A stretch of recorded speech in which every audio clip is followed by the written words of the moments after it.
North Kamrup ডিভিজনৰ এইটো মানে office আছিল আৰু অফিচটো অতি বেয়া অৱস্থাত আছিল, বহুত পুৰণি অফিচ আছিল আৰু সেইকাৰণে প্ৰায় 3 কোটি টকা খৰচ কৰি এই অফিচটো বনোৱা হৈছে। আৰু এই কেম্পাছটোৰো উন্নয়নৰ কাৰণে বিভিন্ন আঁচনি আমি লৈছোঁ, আগন্তুক দিনত আপোনালোকে দেখিবলৈ পাব।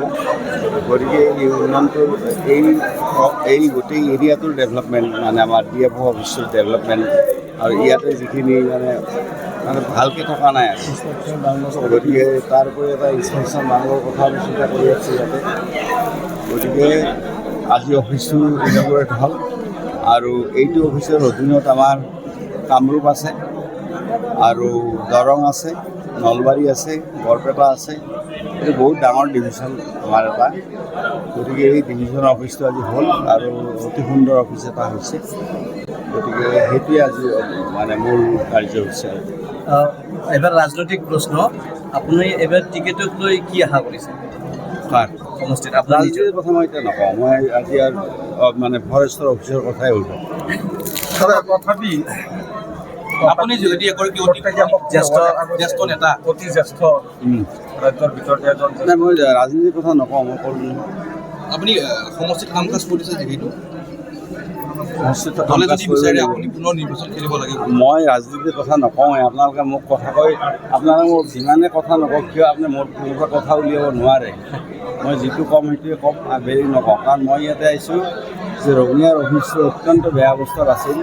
মই নিজে লাজ পাইছোঁ যে এইটো অফিচ ইমান পুৰণি অফিচ আৰু ইমান ডাঙৰ ডিভিজন এটা, যদি ইয়াৰ অফিচটো ইমান বেয়া অৱস্থাত আছিল।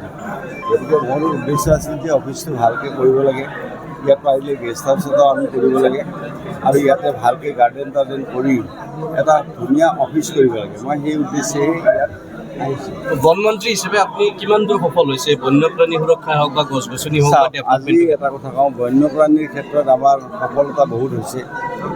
বহুত হৈছে এইকাৰণে যে আজি আমাৰ যোৱা 2 বছৰ আমাৰ গড় হত্যা হোৱা নাই এটাও, এক নম্বৰ কথা। আৰু 2 নম্বৰ কথা, আমাৰ বন্যপ্ৰাণীৰ সুৰক্ষাৰ ক্ষেত্ৰত আমি যাৱতীয় সকলো ব্যৱস্থা আমি গ্ৰহণ কৰিছোঁ। আজি আপোনালোকে শুনি সুখ পাব যে এটা পিজেন টেইল জাকানা বুলি এটা চৰাই, পৰিভ্ৰমী চৰাই, প্ৰত্যেক বছৰে আহে আৰু আহি উৰ্পদ বিল তাতে থাকে গোৱালপাৰাত। আৰু তাৰপিছত তেওঁলোকে পোৱালি দি পোৱালি ডাঙৰ হোৱাৰ পিছত তেওঁলোকে উভতি যায়। কিন্তু অসমৰ বৰ্তমান পৰিৱেশটো ইমান ধুনীয়া হৈছে, পৰিৱেশৰ কাৰণে সেই পৰিভ্ৰমী চৰাইবিলাক আহে। গতিকে এতিয়া আপোনালোকে কেতিয়াবা যদি সিফালে যায় তেতিয়াহ'লে দেখিবলৈ পাব যে উৰ্পদ বিলত গোৱালপাৰাত এই পিজেন টেইল জাকানা যিটো পৰিভ্ৰমী চৰাই, এতিয়া তেওঁলোকে ঘূৰি যোৱা নাই। তেওঁলোকে আজিৰ দিনটোত মানে অসমতে মানে সেই উৰ্পদ বিলতে থকা আৰম্ভ কৰিছে, থকা আৰম্ভ কৰিছে। আৰিমত্ত গড়ৰ সংৰক্ষণৰ অগ্ৰগতি কি আগবাঢ়িছে? আগবাঢ়ি আছে, চৰকাৰে কিবা এটা ব্যৱস্থা নিশ্চয় গ্ৰহণ কৰি আছে। আৰু আজি এটা কথা কওঁ যে ৰঙিয়াৰ যিখিনি উন্নতি হৈছে, এই ৰঙিয়াখনটো মই দেখা পাইছোঁ। মোৰ ছাত্ৰ জীৱনৰ পৰা মই ৰঙিয়া দেখি আছোঁ। যেতিয়া মই ছাত্ৰ আছিলোঁ তেতিয়াৰ পৰা মই ৰঙিয়া দেখিছোঁ। আৰু মই কৈছোঁ কি 76, 75, 74 মানৰ পৰা ধৰক, তেতিয়াৰ পৰাই মই ৰঙিয়া দেখি আছোঁ।